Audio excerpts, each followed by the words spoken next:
मैं सांसद प्रदीप जी से बोलता हूँ।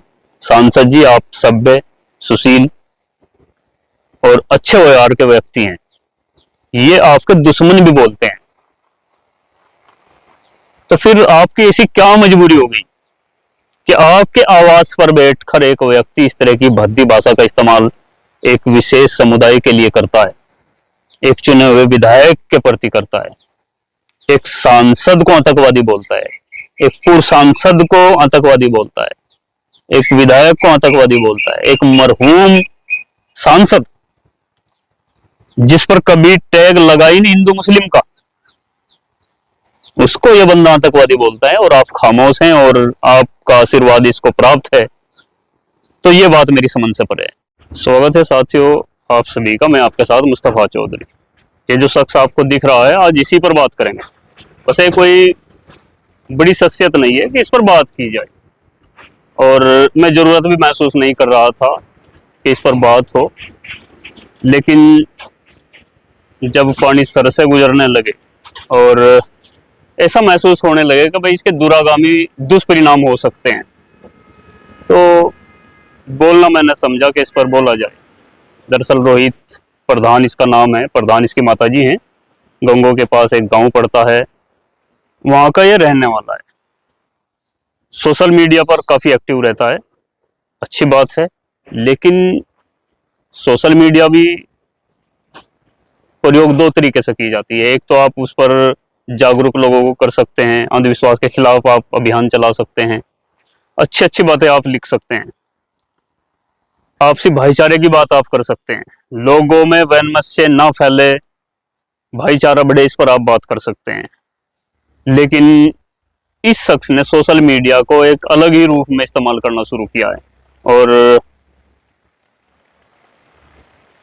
जिस इलाके से हम आते हैं, ये रोहित आते हैं, ये इलाका बड़ा शांत प्रिय इलाका है। अलग अलग मजहबों के लोग हैं, अलग अलग जातियों के लोग हैं, सब अपने अपने हिसाब से लोग वोट करते हैं, लेकिन आपसी भाईचारा कभी यहाँ पर खतरे में नहीं पड़ा। कोई कट्टर बीजेपी भक्त है, कोई कट्टर बीजेपी विरोधी है, कोई कट्टर समाजवादी है, तो कोई कट्टर समाजवादी के खिलाफ है।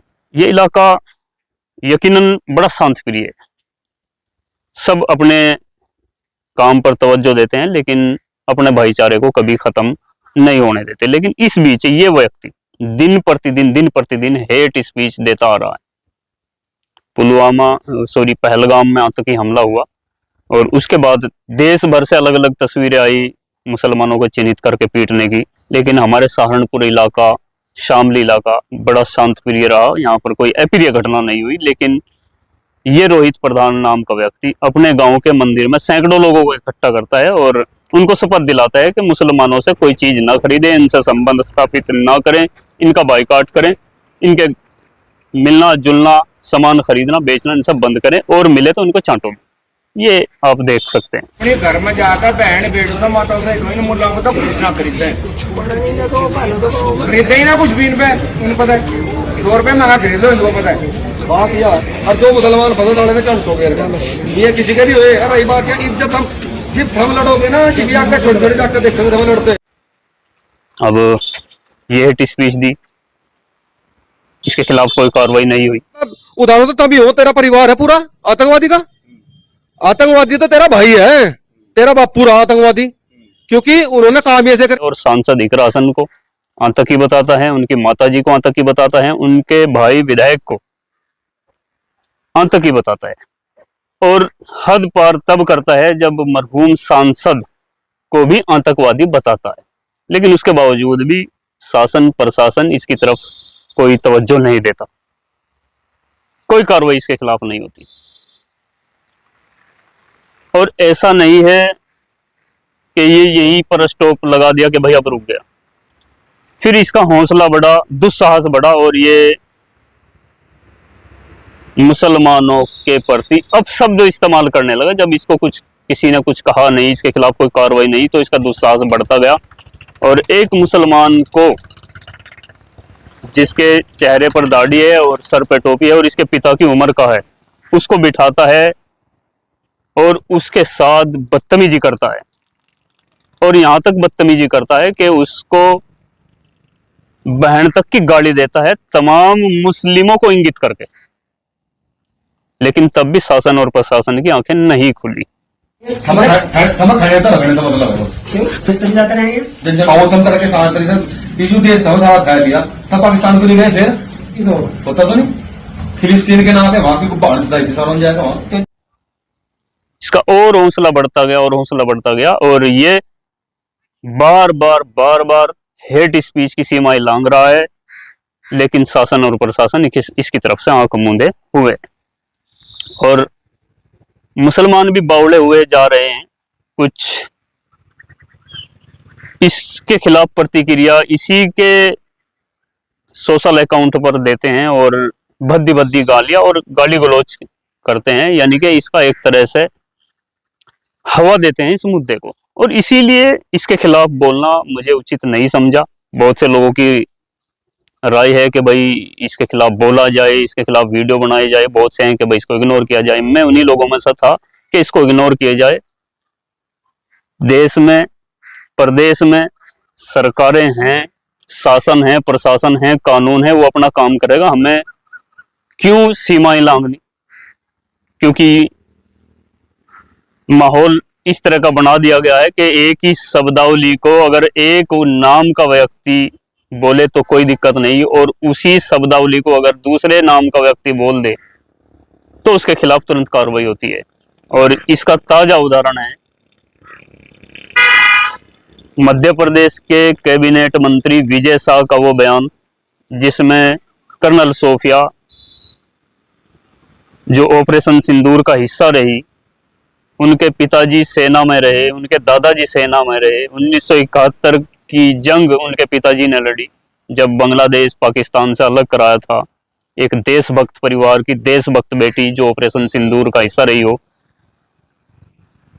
इन्हीं के मंत्री ने उसको आतंकवादियों की बहन बताया और उसको 3 बार दोहराया, और उसके खिलाफ कोई कार्रवाई नहीं हुई। सुप्रीम कोर्ट ने सौते संज्ञान लिया, हाई कोर्ट ने, मध्य प्रदेश हाई कोर्ट ने सौते संज्ञान लिया और उसके खिलाफ एफआईआर दर्ज करने के सख्त आदेश दिए। 4 घंटे का समय दिया, 6 बजे 4 घंटे का समय पूरा होना था, लेकिन एफआईआर दर्ज नहीं की गई। रात 12 बजने से कुछ मिनट पहले एफआईआर दर्ज की, और बड़े हल्के शब्दों में एफआईआर दर्ज की ताकि मंत्री को बचाया जा सके।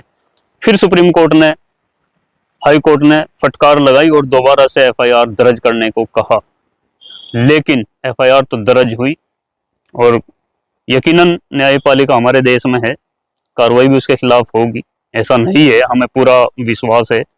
लेकिन जिस पार्टी का ये मंत्री है, उस पार्टी ने क्या कार्रवाई की, जो राष्ट्रवादी खुद को बताती है, और लेकिन इस तरह के गलत आदमी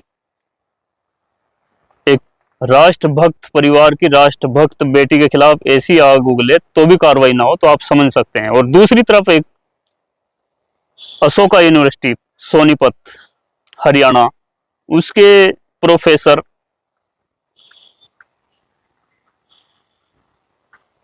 अली खान महमूदाबाद, वो एक फेसबुक पोस्ट लिखते हैं, और फेसबुक पोस्ट का सार ये था कि अच्छा लगा कर्नल सोफिया की तारीफ दक्षिणपंथी लोग कर रहे हैं, राइट विंग के लोग कर रहे हैं।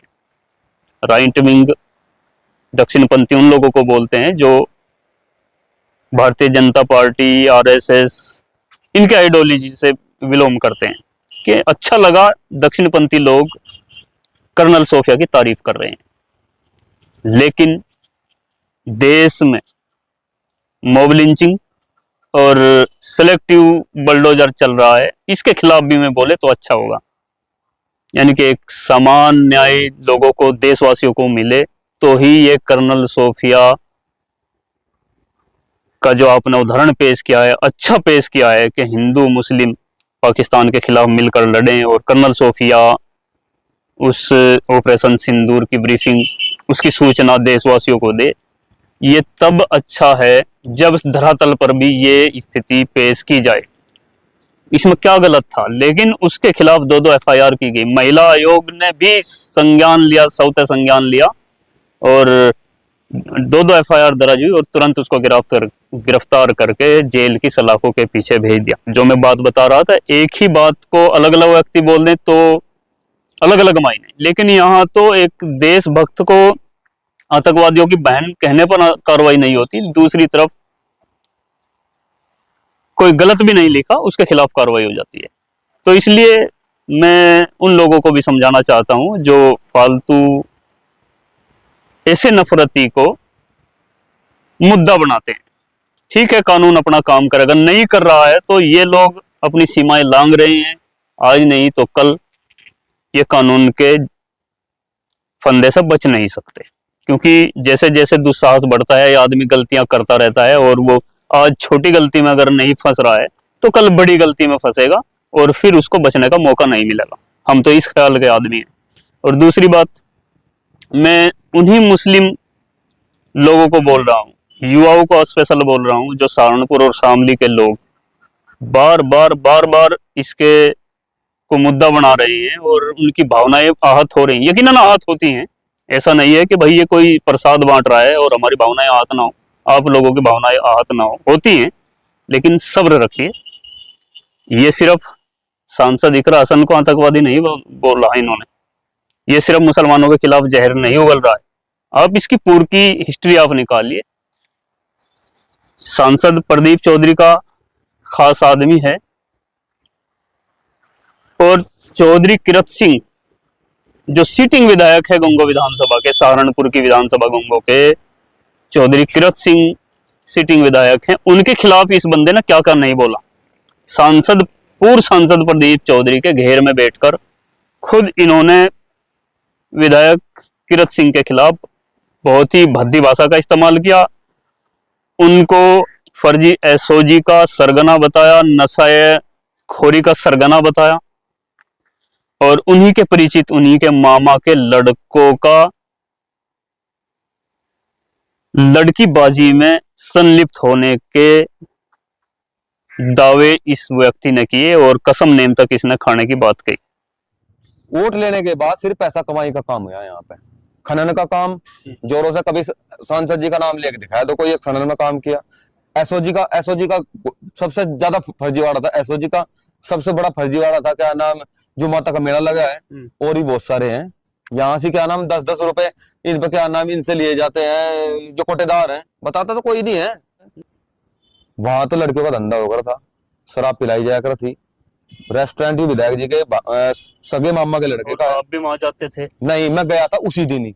आप उसी दिन गए? उस दिन गया था इसलिए कि मैं, क्या नाम, यहाँ पे था अभिजीत, मेरे जो विधायक किरत सिंह के मामा का लड़का है। हम उस दिन ओपनिंग थी भाई, लड़कियों का जो भी हो रहा था वहां मामला, क्या मुझे पता नहीं है, वहां 1000 रुपए ले रहे थे, एक का 1000 रुपए लिए जाते। रही बात है, डरता हूँ नहीं, आमना सामना कह रहा हूँ, कोई भी नेम कर लो कि गलत धंधा नहीं हो रहा था, वहां से नेम कर लो, मंदिर में घुस का भी कर लो, फिर जाके मामा के लड़के, मैं क्या नाम, मामा के लड़के हमें कर लो कि नहीं हो रहा था। अभी पकड़ी गई 50-60 करोड़ की स्मैक पकड़ी गई, किसका आदमी है वो सबने नहीं पता है। मैं क्या बताऊं, जो पकड़ा गया 50-60 करोड़ की स्मैक पकड़ी गई यहाँ से, पता नहीं है किसका आदमी है किसका नहीं है। इन्होंने पहला स्मैक धीरे धीरे फैलाई क्षेत्र में। अच्छा, क्योंकि तब वो चौधरी किरत और उनकी टीम के साथ इसके अच्छे संपर्क थे, तब ये भी लिप्त था या नहीं था ये ऊपर ला जाने और ये खुद जाने। लेकिन जब लोकसभा चुनाव के बाद पूर्व सांसद प्रदीप चौधरी के लोगों ने हार का ठीकरा बहुत सारे पूर्व विधायकों और वर्तमान विधायकों पर फोड़ा, जिसकी चपेट में चौधरी किरत सिंह को भी लपेटा कि इनकी वजह से हम चुनाव आ रहे हैं, तब इन्होंने पूरी बघिया उधेड़ी और ऐसे अपमानित शब्द चौधरी किरत सिंह के लिए इस्तेमाल किए जो वास्तव में निंदनीय है एक सिटिंग विधायक के लिए। तो मैं ये बात इसलिए बोल रहा हूं कि आप अपनी भावनाओं को आहत होने से बचाइए।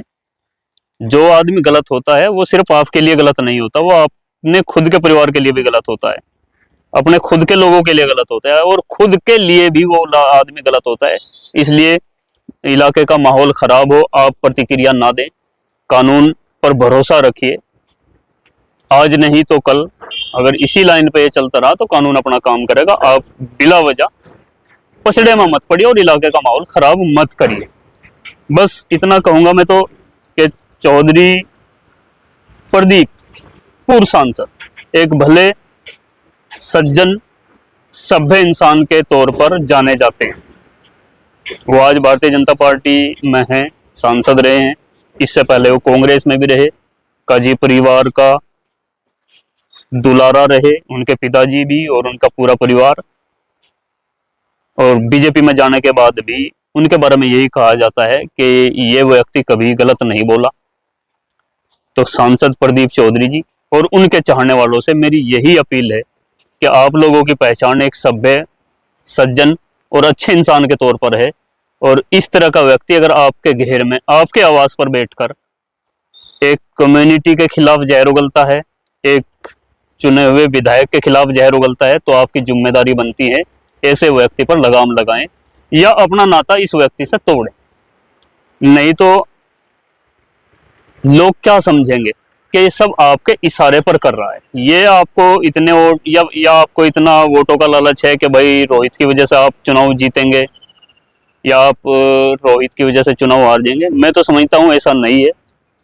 और अगर ये वोट के नफा नुकसान से भी बड़ी बात है, क्षेत्र में शांति बनी रहे, लोगों की भावनाएं आहत ना हो, कोई अप्रिय घटना ना हो। मैं दोनों पक्षों से यही अपील करता हूं। और दूसरी बात एक और कहता हूं, जो हमारे मुस्लिम लोग कुछ बातें निकल करके आ रही हैं कि भाई हिंदू इसके खिलाफ नहीं बोल रहे हैं, ये गलत बोल रहा है, तो मैं आपको बता दूं, मैं इस बात को आपकी खंडन करता हूं कि हिंदू गलत आदमी या ये जो रोहित नाम का व्यक्ति है इसके खिलाफ नहीं बोल रहे हैं। मैंने 2 व्यक्तियों का इंटरव्यू किया, दोनों इसके खिलाफ बोले और इसको गलत बताया। और आप जिससे भी पूछेंगे, जो गंदे लोग हैं, जो घटिया किस्म की मानसिकता जिन लोगों की होगी, वो किसी भी समाज के, किसी भी धर्म के हों, वो तो गलत का समर्थन करते हैं। लेकिन अक्सरियत, मेजोरिटी आज भी उन्हीं लोगों की है जो गलत को गलत कहने की हिम्मत रखते हैं। और हिंदू समाज के लिए मैं बड़ी जिम्मेदारी के साथ ये बात कहता हूं, अगर कोई हिंदू गलत करता है, सरेआम गलत करता है, दिखता है कि हाँ भाई ये गलत कर रहा है, तो हिंदू समाज के अधिकतर लोग उसका खुलकर विरोध करते हैं। ये मैं अपने एक्सपेरिमेंट की बात कर रहा हूं, खुलकर विरोध करते हैं मुसलमानों की अपेक्षा। यदि कोई मुस्लिम गलत काम करता है तो मुस्लिम इतना मुखर होकर उस गलत मुस्लिम के खिलाफ नहीं बोलते जितना हिंदू मुखर होकर एक हिंदू गलत के खिलाफ बोलते हैं।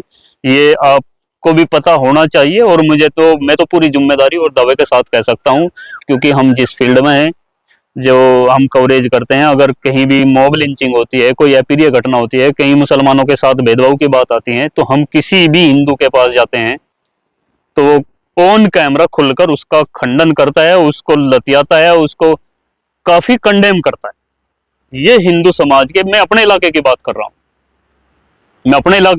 रहा हूं, यहाँ का हिंदू समाज खुलकर बोलता है ऐसे हिंदू के खिलाफ। तो इसलिए ये आरोप मत लगाइए कि हिंदू रोहित जैसे व्यक्ति को समर्थन कर रहा है। हिंदू खामोश है, आप भी खामोश रहिए। मैं आपको भी यही कह रहा हूं, और मैं भी नहीं बोलना चाहता था, लेकिन बोलना पड़ा आप लोगों के लिए भी। और मैं तो रोहित को भी, रोहित भाई आप ठीक हैं, आप राजनीति करना चाहते होंगे, राजनीति करने को और भी बहुत सारे तरीके हैं, ऐसी बात नहीं है। यहाँ पर भाईचारा खत्म हो, आपसी ना इत्तेफाकी पैदा हो, युवा आपस में भिड़े, सोशल मीडिया पर जो जंग छिड़ रही है, जो हमारा आपस का ताना बाना है, और हम और आप, मैं फिर से कह रहा हूं, आपसे पहले भी बात हुई थी, हम और आप तो एक ही बिरादरी के लोग हैं, एक ही गोत्र के लोग हैं।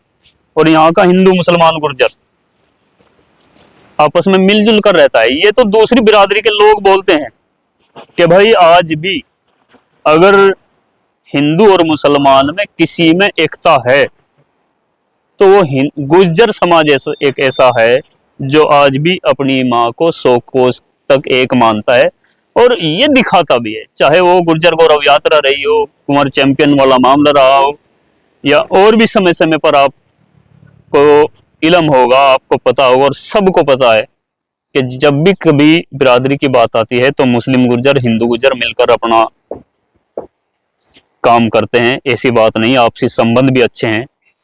इतना तो हो सकता है कि आज छोटे केस में, छोटे अपराध में कोई अपराधी बच रहा है और उसका दुस्साहस बढ़ रहा है, कल ये बड़ा अपराध करेगा तो बच नहीं पाएगा। इंतजार करिए उस घड़ी का। आप अपने गले में घंटी मत बांधिए, बचिए, अपने काम से काम रखिए। और ये जो इस तरह के किसी भी धर्म समुदाय के लोग होंगे, जो इस प्रवृत्ति के हैं, जो दंगई हैं, दंगई भाषा बोल रहे हैं, वो खुद का नुकसान करते